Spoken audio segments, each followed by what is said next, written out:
In essence, I was living beyond my means, the married father of four said from the witness stand in Alexandria, Virginia. I'm taking responsibility for it. I made a mistake. Gates, who is cooperating with U.S. Special Counsel Robert Mueller's investigation into Russian meddling in the 2016 U.S. election, testified on Monday that he helped Manafort doctor financial statements, hide foreign income and evade hundreds of thousands of dollars in U.S. income taxes. Under questioning by defense attorney Kevin Downing on Tuesday, Gates also admitted he wrote a fraudulent letter to prospective investors in a movie project and that it's possible he submitted to Trump's inaugural committee personal expenses, which may have been improper. Downing sought to portray Gates as an inveterate liar, raising questions about whether he has been truthful with Mueller's office even after cutting a plea deal in February. Under the deal, he admitted to helping Manafort evade taxes, violate U.S. lobbying laws, and conceal foreign bank accounts. In addition, he pleaded guilty to making false statements to investigators. After all the lies you told, you expect this jury to believe you? Downing asked Gates, who responded that he did. I'm here to tell the truth, Gates shot back. Mr. Manafort had the same path. I'm here. Undercutting Gates' credibility is the foundation of Manafort's defense. Manafort, 69, has pleaded not guilty to 18 counts of bank fraud, tax fraud, and failing to disclose foreign bank accounts containing tens of millions of dollars earned from work for Russian-backed politicians in Ukraine.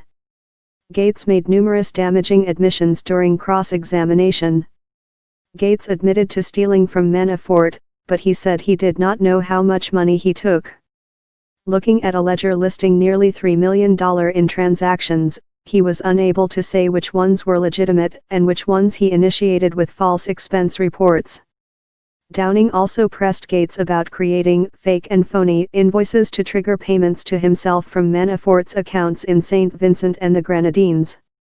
Are they payments for your secret life? Downing asked. No, they're not, Gates said. Employees from Federal Savings Bank are expected to testify later this week. Prosecutors allege that the bank lent Manafort money based on fraudulent documents, and that Koch was named an advisor to the campaign and sought the Army post as part of a quid pro quo. Koch and Federal did not reply to requests for comment. Gates' testimony was part of the prosecution's effort to prove that Manafort was responsible for financial maneuverings that he and other witnesses have testified include filing false tax returns, defrauding banks in borrowing against real estate, and failing to report foreign bank accounts. One part of his testimony led to laughter in the courtroom. Gates said that he helped fabricate documents to convert some income to a loan to lower Manafort's tax bill. Gates also testified on Tuesday how he and Manafort hid income earned for political work in Ukraine, explaining their efforts to set up companies in Cyprus so they could easily be paid by Ukrainian businessmen who held bank accounts there.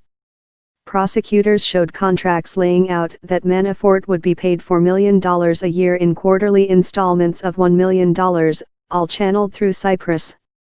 The funds were logged as loans in order to meet later audits in Cyprus that required documentation of transfers between bank accounts. Gates testified they were not loans but compensation to Manafort.